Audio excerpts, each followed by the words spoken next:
안녕하세요. 저는 믿었던 아내에게 엄청난 뒤통수를 맞아버린 40대 남자입니다. 아내랑 10년 넘게 결혼 생활을 하면서 그런 못된 짓을 할 거라곤 상상도 못 했는데요. 제 편이 되어준 누군가 덕분에 아내의 실체를 알 수 있게 되었습니다. 저를 도와준 건 다름이 아니라 제 처제인데요. 가족의 일이라면 무조건 편들어주고 눈 감아주는 사람들도 있지만 저희 처제는 안 그렇더라고요. 그럼 처제 덕분에 제가 아내에게 한 방 먹일 수 있었던 이야기를 지금부터 시작해 볼게요.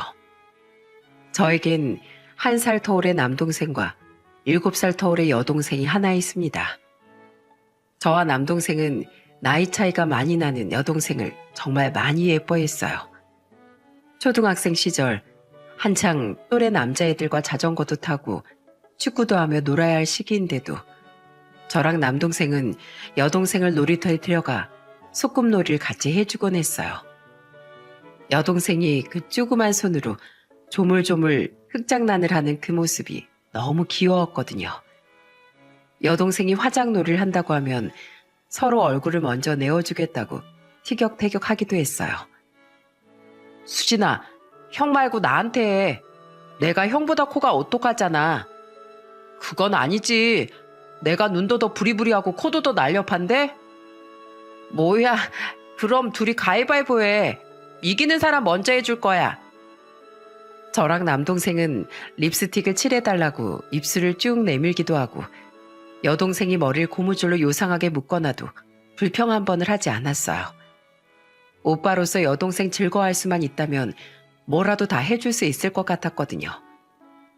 제가 대학에 가서 아르바이트를 하면서부턴 여동생이 친구들이랑 놀러 간다고 하면 용돈도 가끔 쥐어줬어요. 그런데 하루는 우연히 시내에서 친구랑 같이 있던 여동생을 만나 간식을 사줬는데 옆에 있던 여동생 친구가 이러더라고요. 수진아, 너 진짜 좋겠다. 우리 오빤 길에서 나랑 우연히 만나면 아는 척도 못하게 하는데 집에서도 맨날 나한테 구박만 하고 툭 하면 꿀밤까지 때려. 너네 오빠랑 우리 오빠랑 바꾸면 안 돼? 넌 오빠 2명이니까 1명만 나랑 바꾸자. 어? 저는 너무 웃겨서 깔깔 웃고 말았답니다. 남매 간의 우애가 너무 좋다 보니 주변에서 부러워하는 사람들이 참 많았어요. 친척들도 어쩜 저렇게 남매끼리 싸우지도 않고 잘 지내냐면서 보기 좋다고 말씀하시더군요. 덕분에 저희 부모님도 어깨가 으쓱하셨답니다. 이후 저는 대학을 졸업하고 평범한 회사에 취업했어요. 그런데 대학생이던 여동생이 어느 날부터 표정이 안 좋아 보이는 거예요. 그래서 저는 여동생에게 이렇게 물었어요. 수진아, 너 요즘에 무슨 일 있어? 매일 쌩글쌩글 웃던 애가 왜 이렇게 표정이 어두워? 아무 일도 아니야. 그냥 요즘에 공부도 하고 아르바이트도 하느라 조금 피곤해서 그래. 여동생은 별거 아니라는 듯 말했지만 저는 좀 걱정이 되더라고요. 그래서 하루는 퇴근하고 여동생이 아르바이트라는 카페에 간 적이 있었어요. 마침 여동생도 퇴근 시간이라 같이 집에 가며 야식이라도 사 먹으려고요. 그런데 카페 문을 열고 들어가 보자 카페 사장이 제 여동생한테 손가락질까지 하면서 막말을 하고 있더라고요. 야, 네가 아주 여기 사장이지? 어? 가난한 부모 만나서 용돈 벌려고 아르바이트나 하는 주제에 어디서 따박따박 대들어? 야, 너 말고도 우리 카페에서 일하고 싶어하는 대학생들 널리고 널렸어. 너 아니면 뭐 일할 사람이 없는 줄 알아? 사장님, 그게 아니라요. 그게 아니긴 뭐가 아니야? 너 내가 바쁜 시간에 화장실 가지 말라고 했지? 오늘 CCTV 보니까 손님들이 줄을 서 있는데 홀라당 화장실에 가버리더라? 여기가 무슨 네 놀이터인 줄 알아? 안 바쁠 때만 일하고 바쁠 땐 도망가 버리게? 저는 이게 무슨 일인가 싶어 카운터로 한 발짝 다가가려고 하는데 갑자기 옆에 있던 제 여동생 또래의 다른 여자 알바생 한 명이 앞으로 나서더군요. 사장님, 진짜 너무하신 거 아니에요? 수진이 오늘 배탈 났다잖아요. 배탈 나서 하루만 쉰다고 했는데도 사장님이 기어코 모시게 하셨잖아요. 오늘 수진이가 약 먹고 끙끙대는 거 얼마나 안쓰러운 줄 아세요? 저번에 감기 몸살 걸려서 열이 펄펄 날 때도 일을 그렇게 많이 시키시더니 배탈 나서 참고 참다가 화장실 한 번 간 게 그렇게 죄인가요? 넌 또 뭐야? 너까지 같이 잘리고 싶어? 자르고 싶으면 자르시던가요. 사장님은 수진이가 아픈 와중에도 열심히 일해준 건 안 고마우세요? 화장실도 수진이는 계속 참겠다고 했는데 오늘 제가 다 너무 안쓰러워서 제가 먼저 가라고 한 거예요. 안 아픈 제가 잠깐 고생하면 되니까요. 뭐라고? 이것들이 진짜 쌍으로 약을 처먹었나? 왜 둘 다 나한테 대들고 난리야? 너희들 오늘 내가 한번 무서운 꼴을 보여줘? 카페 사장은 옆에 있던 행주를 집어들더니 제 여동생에게 던지려고 하더군요. 저는 더 이상 보고 있을 수가 없어 성큼성큼 걸어가 그 사장에게 소리를 질렀습니다. 이보세요. 지금 내 동생한테 뭐 하는 짓입니까? 당신은 또 뭐야? 남의 일을 왜 참견이야? 남의 일이라뇨? 당신이 방금 전까지 쥐잡듯이 잡던 수진이가 내 동생이라고요. 집에서 부모님도 막말 한 번, 손찌검 한 번 한 적이 없는데 당신이 뭔데 우리 수진이한테 그딴 짓을 합니까? 수진아, 너 당장 그 앞치마 벗고 이리 나와. 이딴 데서 아르바이트 할 필요 없어. 용돈이 필요하면 내가 줄게. 그러니까 당장 나와. 얼른. 사장님, 저희 오빠 말대로 저 오늘부로 그만둘게요. 알바생이 노예인 줄 아는 그런 썩은 마인드로 한번 잘 먹고 잘 살아보세요. 여동생은 그렇게 말하고선 카운터 밖으로 나왔습니다. 그러자 옆에서 같이 싸우던 알바생도 앞치마에 벗어서 집어던지더군요. 저도 못해 먹겠네요. 제가 그동안 뭐 사장님이 좋아서 참고 다닌 줄 아세요? 그나마 수진이가 있어서 서로 의지하면서 버티고 또 버틴 거라고요. 그런데 이제 더는 안 되겠네요. 알바할 애들 널리고 널렸다고 하셨으니 다른 알바생 구해서 열심히 한번 해보세요. 제가 여동생을 데리고 밖으로 나오자 그 알바생도 같이 따라 나오더군요. 둘이 무척이나 친해 보이길래 저는 그 둘을 데리고 밥을 사주며 얘기를 들어봤습니다. 그동안 여동생이 왜 이렇게 표정이 어두웠나 했더니 카페 사장이 완전 갑질을 많이 했더라고요. 여동생은 물론이고 옆에 있던 알바생도 이렇게 말하더군요. 제가 아르바이트 여기 말고 다른 데도 해봤는데 여기 사장님이 유독 심하긴 했어요. 제 앞에선 수진이 욕하고 수진이 앞에선 제 욕하고 다른 알바생들 이간질도 장난 아니게 시켰어요. 한 번은 카페에 뚱뚱한 손님이 온 적이 있었는데 사장님이 혼잣말로 돼지라고 욕하다가 그 손님이 들은 거예요. 그 손님이 와서 따지니까 자기가 아니라 옆에 있던 다른 알바생이 그런 거라고 뒤집어 씌우는 거 있죠? 그 알바생이 울면서 아니라고 했는데도 끝까지 우기다가 제가 한마디 하니까 오히려 저한테 막 화를 내더라고요. 그런데 아까 수진이한테까지 그렇게 하는 걸 보니까 도저히 못 참겠더라고요. 저 우리 학교 다니는 애들 거기서 아르바이트 못하게 다 소문내버릴 거예요. 얘기를 들으니 한숨만 푹푹 나오더군요. 진작에 그만두지 왜 계속 다녔냐고 동생한테 물어보니까 이렇게 말하더군요. 오빠들한테 맨날 용돈만 받는 게 미안해서 나도 이번에 알바해서 오빠들 선물이나 좀 사주려고 했지. 그리고 오빠들도 회사에서 스트레스 많이 받으면서 일하고 있을 텐데 겨우 이런 걸로 그만두면 나만 참을성 없는 애 되는 것 같아서. 아휴, 그래도 그렇지. 어느 정도는 참아도 심하다 싶으면 그만뒀어야지. 오빠들 선물이 뭐라고. 아무튼 그 인간이 해코지하거나 알바비 못 준다고 하면 이 오빠한테 얘기해. 내가 어떻게든 해결해 줄 테니까. 알겠지? 그런데 그 사장은 직장인인 제가 나서서 그런지 군말 없이 알바비를 입금하더군요. 아마 알바생 애들이 대부분 대학생이다 보니 어려서 만만하게 본 것 같았어요. 그 후 제 여동생은 다른 아르바이트를 구해서 다시 열심히 일하기 시작했답니다. 그 후 시간이 지나 저는 30대 초반에 지인의 소개로 아내를 만나게 되었어요. 성격이 똑부러지고 알뜰한 모습에 결혼을 약속하게 되었죠. 그런데 제가 결혼할 사람이 생겼다고 하니까 여동생이 엄청 궁금해하더라고요. 아내를 데리고 저희 집에 인사를 드리러 갔는데 오히려 저희 부모님보다도 여동생이 더 질문을 많이 하는 겁니다. 새언니, 우리 오빠 어디가 좋아요? 아, 제가 한번 맞춰볼게요. 자상해서 좋아하는 거죠? 우리 오빠가 다른 남자들이랑 다르게 엄청 자상하잖아요. 저한테도 어릴 때부터 얼마나 잘해줬는지 몰라요. 어머, 어떻게 알았어요? 동우 씨 매력이 자상한 거잖아요. 아가씨는 참 좋겠어요. 전 여동생만 한 명 있어서 이런 자상한 오빠 한번 가져보는 게 소원이었는데 아가씨는 오빠가 2명이나 있잖아요. 맞아요. 그래서 옛날부터 제 친구들이 절 엄청 부러워했어요. 그런데 전 새언니 같은 예쁜 언니가 있어도 너무 좋을 것 같은데요. 새언니, 솔직히 말해봐요. 학창시절에 남자애들한테 인기 엄청 많았죠? 지금 보니까 우리 오빠가 눈이 좀 높은 것 같은데? 아가씨가 말을 참 기분 좋게 잘하시네요.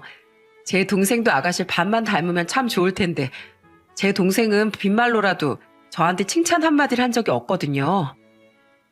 아내도 여동생이 친근하게 대해주니 좋은지 이것저것 얘기를 많이 하더라고요. 예비 처제 얘기가 나와서 그날 둘만 있을 때 물어보니까 어릴 때부터 사이가 안 좋았대요. 그러면서 저한테 이렇게 얘기를 하더라고요. 동우 씨, 오늘 보니까 동우 씨네 가족들은 다 사이가 좋고 화목해서 너무 보기 좋더라. 난 내 동생이랑 완전 상극이라서 맨날 싸우기만 했었거든. 아가씨가 내 동생이었으면 얼마나 좋았을까? 그때까지만 해도 저는 정말로 예비 처제가 성격이 안 좋은 줄만 알았어요. 그런데 막상 예비 처가 인사를 드리러 갔더니 예비 처제의 인상이 참 좋아 보이더군요. 아내의 말과는 달리 말투도 상냥하고 예의도 바른 것 같았어요. 그래서 저는 그냥 아내와 예비 처제가 어린 시절에 서로 오해가 쌓여서 그런 거라고 생각했습니다. 그리고 얼마 후 상견례 때 깜짝 놀랄 만한 일이 벌어지고 말았어요. 저희 가족이 먼저 상견례 장소에 도착해 기다리고 있었는데 아내가 처가 식구들을 데리고 들어온 거예요. 그런데 제 여동생과 예비 처제가 서로의 얼굴을 보자마자 하고 소리를 지르는 겁니다. 수진아! 예비 처제 입에선 뜻밖에도 제 여동생의 이름이 나왔어요. 그리고 그건 제 여동생도 마찬가지였죠. 혜란아, 이게 어떻게 된 거야? 우리 새언니가 너희 언니였어? 아무리 세상이 좁다지만 어떻게 이런 우연이 있을 수가 있는지. 알고 보니 예비 처제는 예전에 제 여동생이랑 같이 카페에서 아르바이트를 했던 그 알바생이었던 겁니다. 어쩐지 처음 봤을 때부터 어딘가 모르게 낯이 있길래 그냥 흔한 얼굴인가 보다 생각했는데 그게 아니라 정말로 저랑 일면식이 있던 사이였던 거예요. 겨우 한 번 봤던 사이인데다 처제도 스타일이 많이 바뀌고 저도 살이 많이 빠져 서로 알아보지 못했던 겁니다. 둘은 반갑다며 서로 껴안고 방방 뛰더라고요. 양가 어른들도 뭐 이런 인연이 있냐면서 좋아하셨어요. 아이고, 우리가 정말 사돈지간이 될 운명이었나 봅니다. 아무리 같은 지역에 산다지만 양가의 딸들끼리 나이도 동갑이고 같은 곳에서 아르바이트를 했었다니 아무래도 보통 인연은 아닌 것 같네요. 그 후 저는 결혼을 하게 되었고 처제가 그때 제 여동생을 도와 카페 사장에게 맞서 싸워줬던 게 너무 고마워 참 잘해주려고 노력했어요. 처제는 제 아내와는 사이가 별로 좋지 않았지만 저랑은 성격이 잘 맞아서 다행히 잘 지낼 수 있었답니다. 결혼한 지 1년 만에 아내와의 사이에서 아들이 태어나자 처제는 저희 아들을 보러 자주 놀러 왔어요. 그럴 때마다 제 아내는 처제에게 틱틱거리더라고요. 야, 넌 여기 왜 또 왔어? 심심하면 집에서 TV나 보지. 왜 와서 친한 척이야? 나 언니 보러 온 거 아니거든? 나 우리 조카 보러 온 거야. 언니야말로 나 신경 쓰지 말고 TV나 봐. 내가 조카 봐주면 언니도 좋은 거 아니야? 괜히 좋으면서 싫은 척하고 있어. 처제는 아내에게 TV 리모컨을 쥐어주고선 저희 아들한테 딸랑이를 흔들며 놀아주더군요. 아내는 툴툴거리긴 했지만 덕분에 쉴 수 있어서 내심 좋아하는 것 같기도 했어요. 처제는 한 번 올라오면 반나절씩은 있다가 갔는데 출출하면 꼭 라면을 끓여달라고 하더라고요. 처제, 다른 비싸고 맛있는 것도 많은데 왜 또 라면이야? 그러지 말고 오늘은 족발 시켜줄까? 아니면 치킨? 먹고 싶은 거 있으면 뭐든 말만 해. 내가 다 시켜줄 테니까. 전 콩나물 듬뿍 넣은 매콤 칼칼한 라면이요. 파도 송송 썰어 넣어주시면 좋고요. 뭐? 또 라면을 달라고? 아니 진짜 먹고 싶은 거 얘기해도 된다니까. 처제가 우리 애 봐줘서 고마워서 그러는 거니까 돈 신경 쓰지 말고 마음대로 말해도 돼. 그러자 옆에서 아내가 입을 삐죽 내밀고선 이렇게 말하더군요. 여보, 쟤 저거 진심이야. 원래 라면이라면 한장하는 애라고. 내가 쟤 때문에 집에서 맨날 라면 냄새 맡아서 얼마나 지겨웠는 줄 알아? 아유, 어떻게 그 똑같은 걸 맨날 먹나 몰라. 참, 언니가 뭘 모르네. 라면이 종류가 얼마나 많은데 뭐가 똑같다고 그래. 그리고 똑같은 매운 라면이라도 뭘 넣어 먹느냐에 따라 다 다른 맛이거든? 아유, 언니 먹기 싫으면 먹지 마. 난 형부가 끓여주는 라면 먹을 거야. 참나, 우리 집에 라면 먹으러 오니? 그래, 네 마음대로 라면 실컷 먹고 얼굴이나 퉁퉁 부어라. 유치하게 왜 저래? 형부, 저 진짜 라면이 좋아서 그런 거니까 라면 끓여주세요. 언니 라면 안 좋아하니까 우리끼리만 먹어요. 결국 저는 처제 말대로 콩나물을 넣고 칼칼하게 라면을 끓여 둘이서 맛있게 먹었습니다. 그리고 아내가 서운해할까봐 아내랑은 따로 밖에 나가 맛있는 걸 사 먹었어요. 그제 아내가 기분을 풀고 웃더라고요. 하루는 제가 처가에 갔는데 장모님이 저한테 잔소리 하신 적이 있었어요. 김서방, 요즘에 얼굴에 피둥피둥하게 살이 찐 게 살기가 좀 편한가 보네. 우리 혜진이네 애 보느라 힘들어서 살이 쭉쭉 빠지는구만. 집에서 집안일 하나 안 도와주나 보지? 그런데 제가 뭐라고 하기도 전에 처제가 먼저 나서더라고요. 엄마, 뭘 알고 좀 얘기해. 언니가 애 보느라 힘들게 뭐가 힘들어? 내가 주기적으로 가서 애 봐주는데 그래서 언니는 편하게 운동도 하고 다이어트까지 하잖아. 그러니까 살이 쭉쭉 빠지는 거지. 그리고 내가 보니까 집안일도 형부가 더 많이 하더라. 엄마, 요즘에 우리 형부 같은 사람 없어. 형부가 얼마나 자상하고 가정적인 사람인데. 그리고 형부가 왜 볼살이 통통해졌는 줄 알아? 내가 가면 맨날 라면 같이 먹어달라고 졸라서 그래. 형부도 지겨울 텐데 나 때문에 같이 먹어주는 거라고. 엄마 딸 둘 때문에 형부가 고생하는데 엄마 말을 그렇게밖에 못해? 그 이후에도 장인 장모가 저한테 잔소리라도 할라치면 처제가 먼저 나서서 제 편을 들어줬어요. 처가 식구 중에 아내 외에도 든든한 제 편이 있다는 게 참 좋더라고요.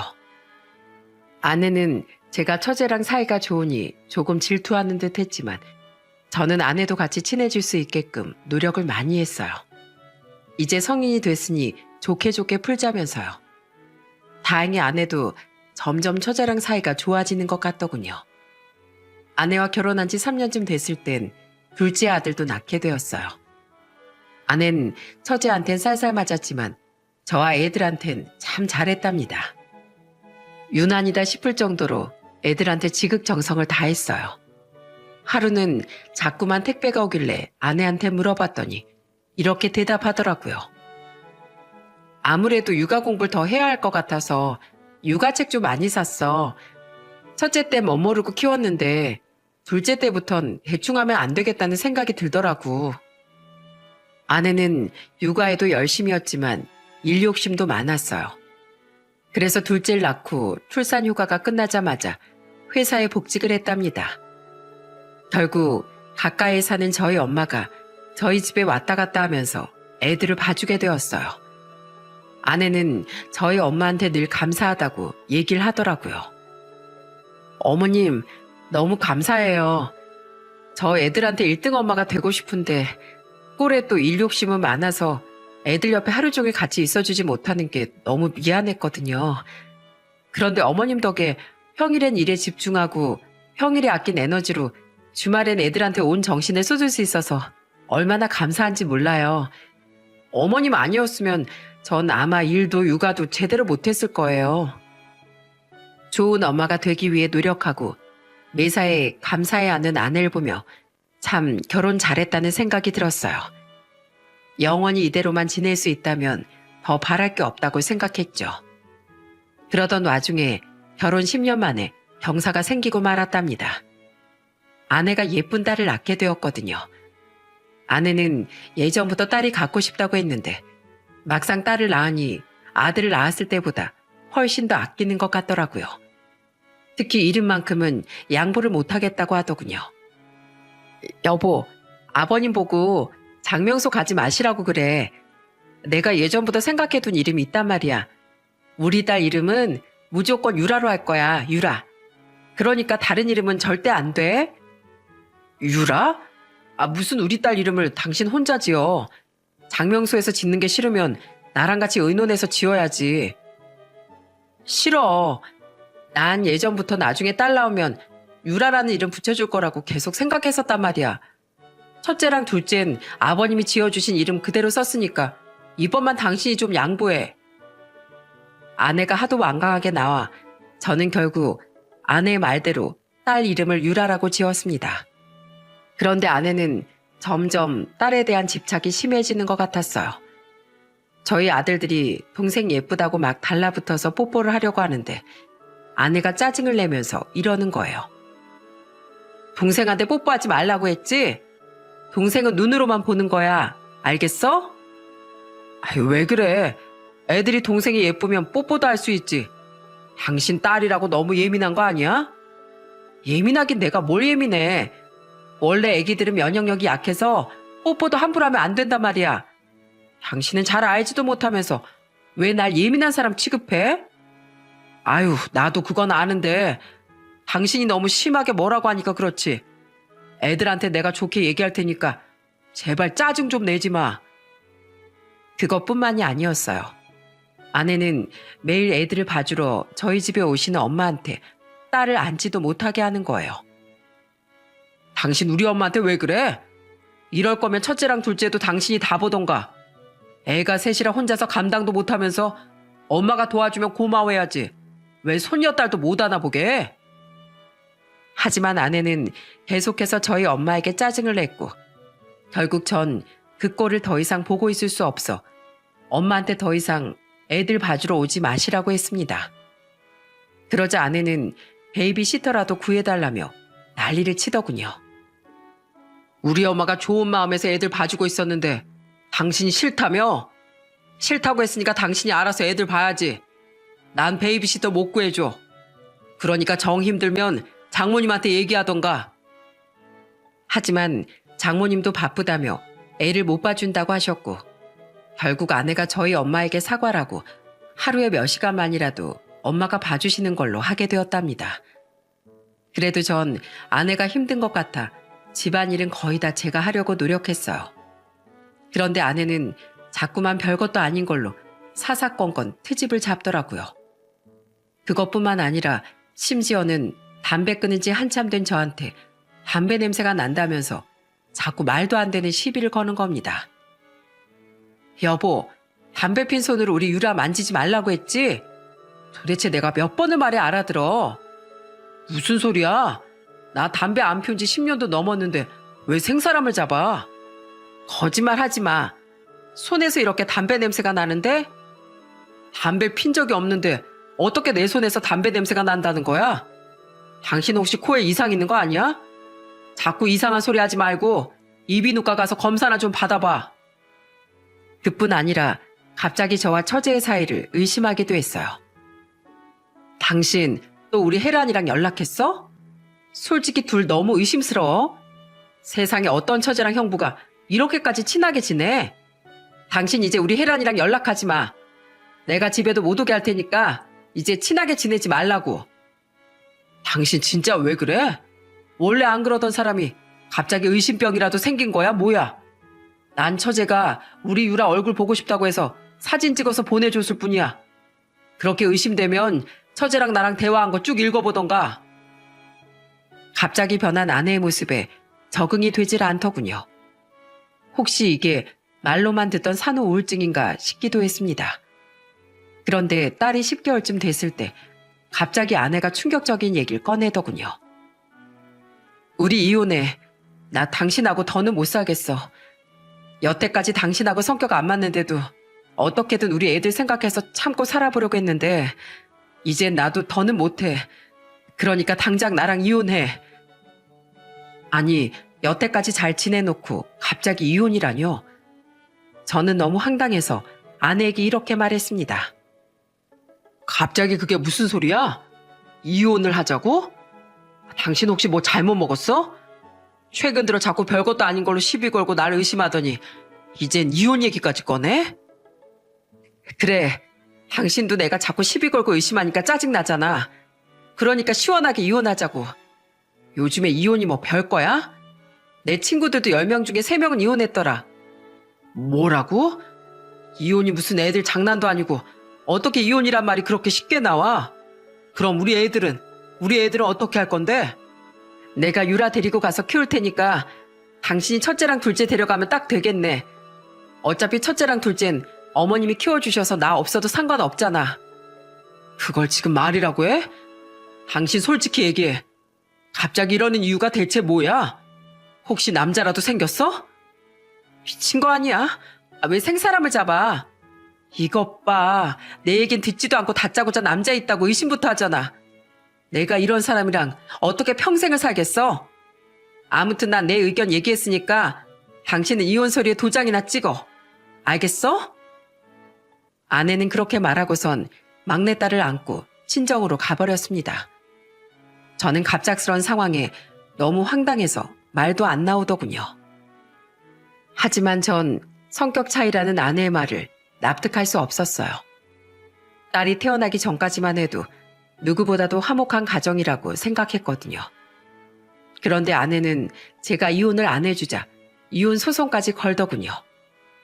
그런데 이혼 소송 소식을 듣게 된 여동생이 저한테 전화를 해서 안부를 묻더라고요. 힘들지만 잘 이겨내려고 노력하는 중이라고 얘기했는데 여동생이 이런 말을 하더라고요. 오빠네 집이 참 화목해 보였는데 갑자기 왜 이런 일들이 연달아 터졌는지 모르겠네. 세연이는 뜬금없이 이혼하자고 하고 혜란이는 사기당해서 돈까지 홀라당 날리고 세연이 집에 혹시 마라도 낀 거 아닌가? 뭐라고? 처제가 사기를 당해? 아니 그게 무슨 소리야? 아 오빠 몰랐어? 혜란이가 금융사기를 당해서 돈을 왕창 날렸대. 모아둔 돈은 물론이고 대출까지 받아다가 날리는 바람에 걱정이 이만저만이 아닌가 봐. 아휴, 맨날 울면서 나한테 전화하는데 너무 안쓰럽더라고.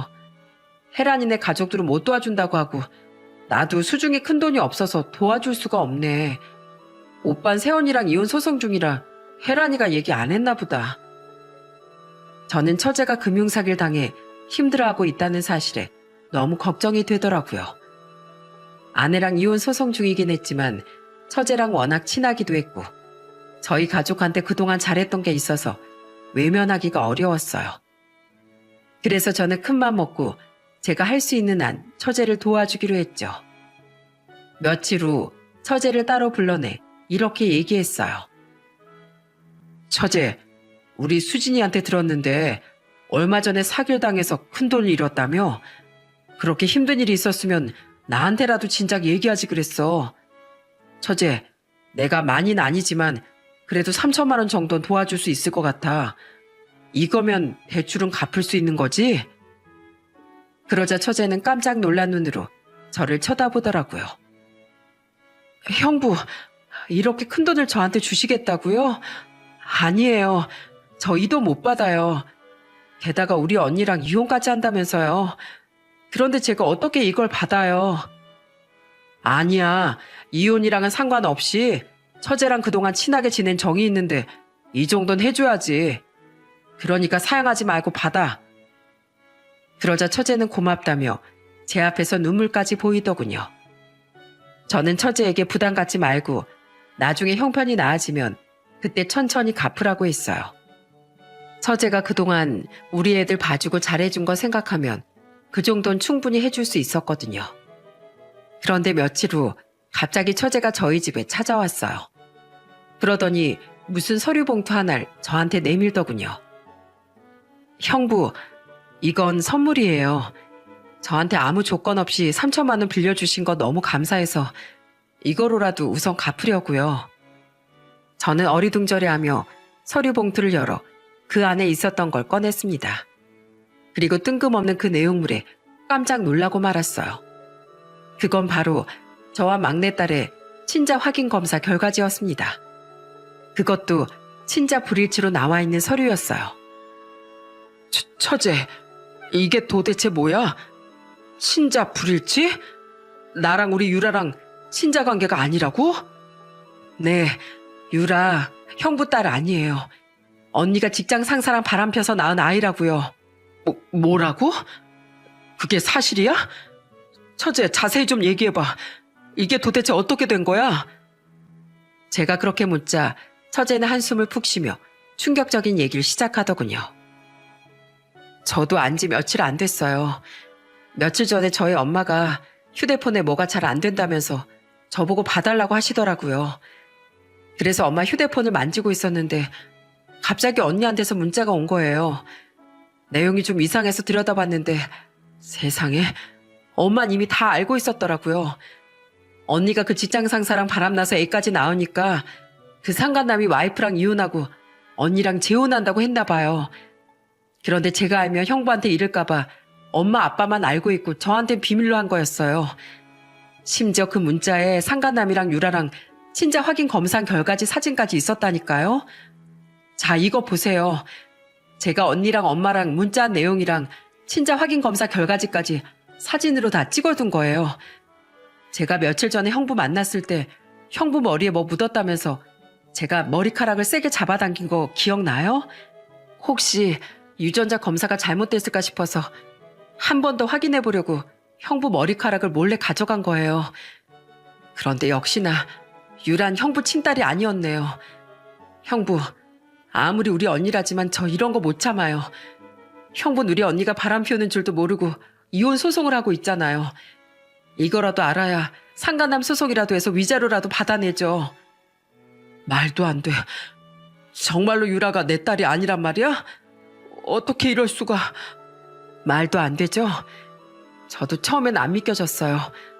그런데 이렇게 떡하니 검사 결과로 나오잖아요. 그리고 우리 언니 어릴 때부터 성격 개차반이었어요. 욕심만 더럽게 많고 저를 하인 부리듯이 부렸다고요. 그리고 최근에 언니랑 저랑 사이 좋아진 거 있죠? 그거 다 연기예요. 형부 없을 때 저한테 얼마나 짜증나게 굴었는 줄 아세요? 그런데 제가 형부랑 언니가 사이 안 좋아지는 거 싫어서 일부러 티를 안 낸 거라고요. 우리 언니가 원래 그런 사람이에요. 형부가 완전히 우리 언니 두 얼굴에 넘어간 거라고요. 저는 너무 큰 충격에 손이 바들바들 떨리더군요. 딸이 태어나고 나서 예뻐했던 그 모든 순간들이 생각나면서 그 아이가 내 딸이 아니었다는 사실이 믿어지지 않았어요. 게다가 여태까지 저한테 보였던 모습들이 전부 다 연기였다뇨. 저는 단지 아내가 산후 우울증이라 예민해진 거라고만 생각했는데 그게 아니라 저랑 빨리 이혼하고 싶어서 그랬다고 생각하니까 너무 소름이 돋더군요. 다음 날 저는 더 이상 참을 수 없어 아내의 직장에 찾아갔습니다. 아내는 다시 복직해서 회사를 다니고 있었거든요. 제가 회사에 찾아가 아내 이름을 크게 부르자 아내는 기겁해서 쫓아나오더라고요. 당신 미쳤어? 여기 우리 회사야. 왜 갑자기 찾아와서 난리야? 이혼하는 거 아주 동네방네 자랑하고 싶어서 그래? 뭐? 이혼하는 거 자랑하고 싶어서 그러냐고? 자랑은 네가 하고 싶겠지. 나랑 빨리 이혼해야 네 직장 상사랑 재혼할 수 있으니까. 그게 무슨 소리야? 뭔 말 같지도 않은 소리를 하고 있어. 말 같지도 않은 소리? 야, 이 서류나 똑바로 보고 얘기해. 내 딸인 줄 알았던 유라가 내 딸이 아니던데? 나랑 친자 검사 결과 불일치라잖아. 여기 불일치라고 써있는 글자 안 보여? 그러자 아내는 제가 내민 서류를 보고 얼굴이 새파랗게 질리더군요. 하지만 곧 표정을 고치더니 눈 하나 깜짝 안 하고 거짓말을 하더라고요. 이 검사 결과가 잘못 나왔나 보지. 이것 봐. 당신 이렇게 날 의심하니까 내가 숨이 막혀서 살 수 있겠어? 이러니까 내가 이혼하자고 했지. 또 내 탓이지? 그래서 넌 의심받을 만한 짓 안 했다 이거야? 그래, 난 안 했어. 난 깨끗한 사람이야. 진짜 회사까지 찾아와서 구질구질하게 왜 이래? 깨끗하다고? 그럼 이것도 한번 설명해 보시지. 최소한 우리 유라랑 친자일치 확률 99.99%. 이렇게 나온 인간 이름이 최소한이라네. 내가 알기론 여기 같은 회사 다닌다는데 이것도 우연의 일치일까? 저는 그렇게 말하며 여러 장 복사해온 상간남과 딸의 친자 확인 검사 결과지 사진을 공중에 뿌려버렸습니다. 그러자 직원들이 주섬주섬 그걸 주워서 보더니 깜짝 놀라더군요. 직원들은 수근수근거리면서 한 남자가 있는 쪽을 바라봤어요. 그쪽으로 고개를 돌려보니 파티션 위에 떡하니 최소한이라는 이름이 써있더군요. 아, 당신이 최소한이구만. 야, 네가 감히 내 와이프랑 바람이 나서 나한테 뻐꾸기 새끼를 키우게 만들어? 너 유부남이라며. 애도 둘이나 있는 인간이 감히 이딴 짓을 해? 그래놓고 성격 차이 핑계로 나 이혼시키고 저 인간이랑 둘이 재혼하려고 했다며? 아주 대단한 사랑이네. 두 가정을 배신하고 애들까지 엄마랑 헤어지게 만들 정도로 아주 대단한 사랑이야. 그러자 그 남잔 말을 더듬거리면서 변명을 하더라고요. 저기요. 그게 아니라 뭔가 오해가 있으신가 본데 나가서 얘기하시면 안 될까요? 오해는 개뿔. 이 검사 결과지나 똑바로 읽어보고 얘기해. 너도 유라가 네 친딸이라는 거 알고 나서 저 인간한테 이혼하라고 종용한 거잖아. 내가 그것도 모르고 왔을 것 같아? 그래놓고 언제까지 숨길 수 있을 줄 알았어? 바람 펴서 이혼하면 불리하니까 날 철저히 속이려고 했나 본데 그렇게는 안 되지. 너 내가 상간남 소송할 거야.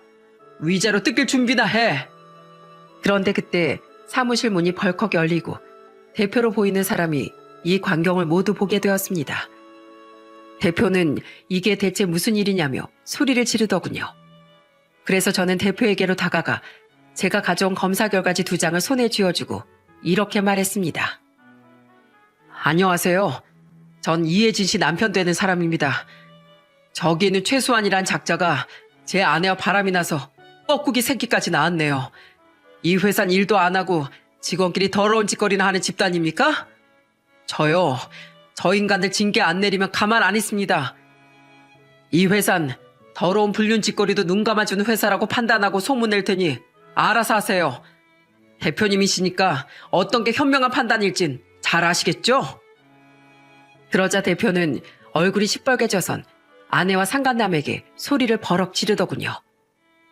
이것들이 하라는 일은 안 하고 어디서 더러운 짓거리들이야? 둘 다 짐 싸서 당장 나가. 꼴도 보기 싫으니까 당장 나가라고. 아내와 상간남은 대표에게 아니라고 해명을 했지만 이미 친자검사 결과지를 본 대표는 믿지를 않더군요. 저는 둘이 대표에게 매달리는 모습을 보며 밖으로 나와버렸습니다. 그런데 다음날 처제한테서 울면서 전화가 왔더라고요. 형부, 언니가 갑자기 찾아와서 제 머리채를 다 잡아 뜯었어요. 제가 형부한테 이른 거 알고 나서 다 제 탓이라면서 저를 막 때리고 할퀴었다고요. 저는 너무 화가 나 아내한테 전화해 다시 한번 따졌습니다. 당신 미쳤어? 왜 아무 잘못도 없는 처제한테 가서 괴롭히고 난리야? 왜? 내 동생 내가 잡겠다는데 당신이 무슨 상관이야? 걔는 어릴 때부터 원래 짜증나는 애였다고. 그냥 넘어갈 수 있는 일도 맨날 걸고 넘어지면서 날 귀찮게 했다고. 지가 정의의 사도야 뭐야. 내가 바람 한번 폈다고 당신한테 쪼르르 달려가서 이러는데 내가 화가 안 나고 배기겠어? 뭐라고? 누가 보면 당신이 잘못 하나도 없는데 처제가 모함한 줄 알겠네. 아, 이제 알겠다. 당신이랑 처제랑 왜 이렇게 사이가 안 좋은지 이제 알겠어. 처젠 뭐가 옳고 그른지 아는 사람인데 당신은 매번 나쁜 짓만 하니까 처제랑 당연히 충돌이 일어날 수밖에 없지. 당신은 언니가 돼서 모범을 보이지 못할 망정 그런 더러운 짓이나 하면서 처제한테 창피하지도 않아?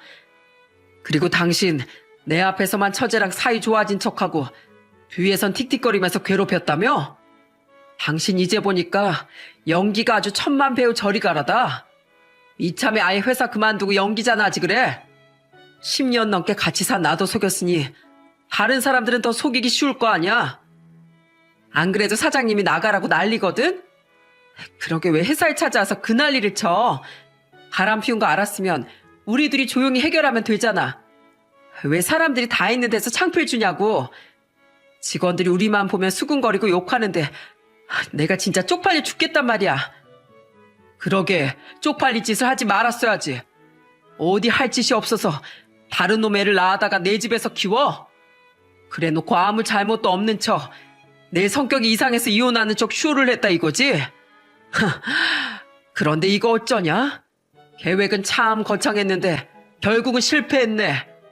이런 거 보면 역시 세상은 착한 사람 편인가 봐. 이제 난 당신이랑 상간남한테서 위자료 뜯어낼 일만 남았으니까. 저는 그렇게 말하고선 전화를 확 끊어버렸습니다. 다음날 장모한테서 전화가 와서 한 번만 눈 감아달라고 사정을 하는데 저는 절대 용서할 수 없다고 못을 박아버렸어요. 그리고 전 상간남 소송을 통해 위자료를 받아내고 아내와 이혼도 하게 되었답니다. 결국 아내랑 상간남은 직장에서 잘렸다고 하더라고요. 회사 이미지를 그렇게 더럽혔으니 그럴 만도 했죠. 이후 막내딸은 전처가 데려가고 저는 두 아들과 함께 살았어요. 그런데 한동안은 마음이 참 좋지 않더라고요. 비록 딸이 제 아이가 아니라는 건 알지만 10개월이라는 시간 동안 제 딸로 알고 사랑을 듬뿍 줬었기 때문에 한순간에 그 정을 끊기가 쉽지 않더군요. 하지만 어떻게든 마음을 굳게 먹고 정을 떼려고 노력했죠. 하루에도 수십 번 유라는 내 딸이 아니라고 되뇌이고 또 되뇌었네요. 생각해보니 전처가 유라라는 이름을 고집한 것도 상간남과 둘이 상의한 이름이라서 그런 게 아닐까 싶더라고요. 참, 사람을 이렇게까지 속일 수가 있는지 너무 분통이 터졌습니다. 그래도 시간이 좀 지나니 딸에 대한 그리움이 점차 없어지고 두 아들에게만 집중할 수 있게 되었어요. 그래서 전 앞으로 아들들을 위해 열심히 일해야겠다고 생각했습니다. 그렇게 이혼한 지도 1년이 지났을 때였어요. 갑자기 전처한테서 전화가 온 겁니다. 그런데 정말 황당하게도 저한테 이런 말을 하더군요. 여보, 이제 좀 있으면 우리 유라 두 돌이야. 우리 이혼한다고 유라 돌잔치도 못 해줬는데 두 돌이라도 해줘야 되지 않을까? 야, 너 잘못 전화한 거 아니냐? 네 딸 두 돌 얘기를 왜 나한테 해? 너 전화번호 똑바로 확인해. 그놈한테 전화해야 될 걸 왜 나한테 전화를 해? 아니야, 나 당신한테 전화한 거 맞아. 그래도 당신 10개월 동안 우리 유라 아빠였잖아. 우리 유라한테 아빠는 당신뿐인데 당신이 챙겨주지 않으면 누가 챙겨줘? 미친 소리 하지 마. 떡한 얘 아빠가 있는데 왜 나한테 난리야? 당신 혹시 치매 왔어? 유라 친아빠가 누군지 헷갈리는 거야 지금? 괜히 전화해서 쓸데없는 소리 하지 말고 그 최소한인가 뭔가 그 더러운 놈한테 가서 얘기해. 여보, 나 사실 그 사람이랑 헤어졌어. 아니, 헤어진 게 아니라 나 일방적으로 버림받았어. 그 사람이 와이프랑 이혼하고 나서 나랑 재혼한다고 했었는데 막상 이혼하고 나니까 애 키우기 싫다면서 연락까지 끊고 도망가 버렸어. 그 사람이 우리 유라 친아빠 맞지만 한 번도 우리 유라한테 아빠 역할 해준 적 없는 사람이야. 우리 유라 아빠는 그 사람이 아니라 당신이라고. 너 지금 코미디 찍냐? 내가 진짜 너무 황당해서 웃음밖에 안 나온다. 그놈이 도망가든 말든 그게 나랑 무슨 상관인데? 네 애는 네가 알아서 해. 여보, 그러지 말고 한 번만 더 생각해주라. 요즘에 애 안 생겨서 입양해서 키우는 사람들도 많잖아. 누가 낳은지도 모르는 애도 입양해서 키우는데 적어도 유라는 내 핏줄을 맞으니까 같이 키울 수 있는 거 아니야? 내가 애들 엄마인데 셋 다 내가 키우면 더 좋은 거잖아. 좋기는 개뿔. 너 같은 엄마는 없는 게 차라리 나아. 내 애들은 내가 키울 테니까 네 애 네가 알아서 해. 애 키울 돈이 모자라면 어떻게든 그놈 연락처 파악해서 양육비를 받아내던가.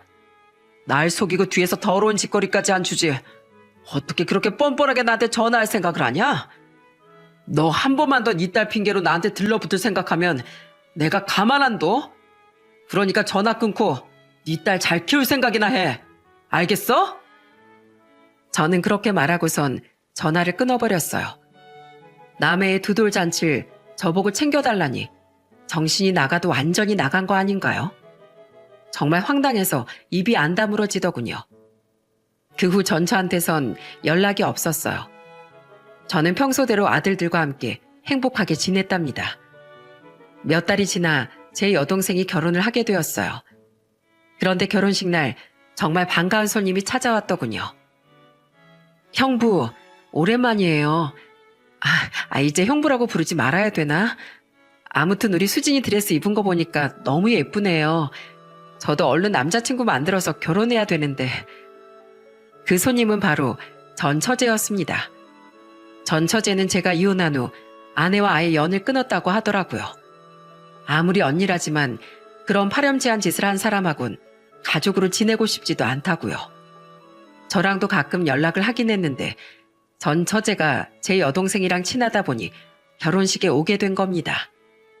전 처제는 여동생의 결혼을 축하해 주더니 저한테 이런 말을 하더군요.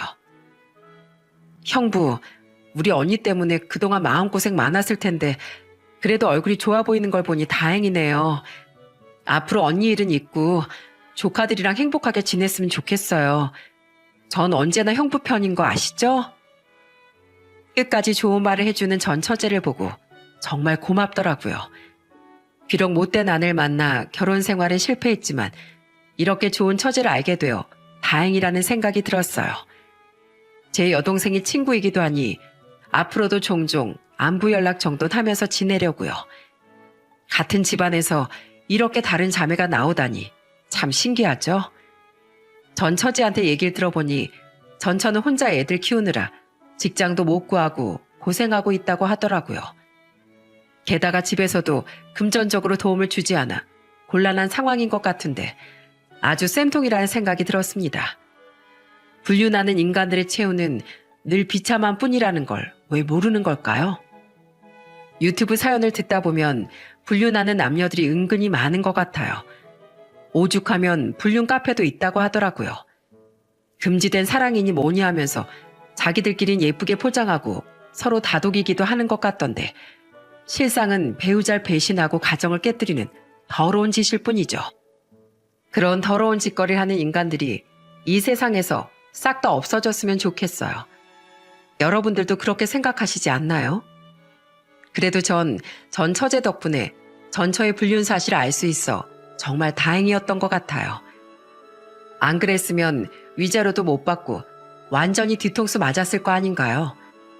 전 처제가 저한테서 받은 3천만 원을 계속 갚겠다고 하는데 전 그냥 안 받으려고요. 그 돈보다 훨씬 중요한 정보를 저한테 넘겼으니까요. 아무튼 전 앞으로 저희 애들이랑 계속 행복하게 지내려고 합니다. 여러분들도 소중한 가족들이랑 좋은 시간 보내셨으면 좋겠네요. 그럼 저의 이야기는 여기에서 마치도록 할게요. 들어주셔서 정말 감사합니다.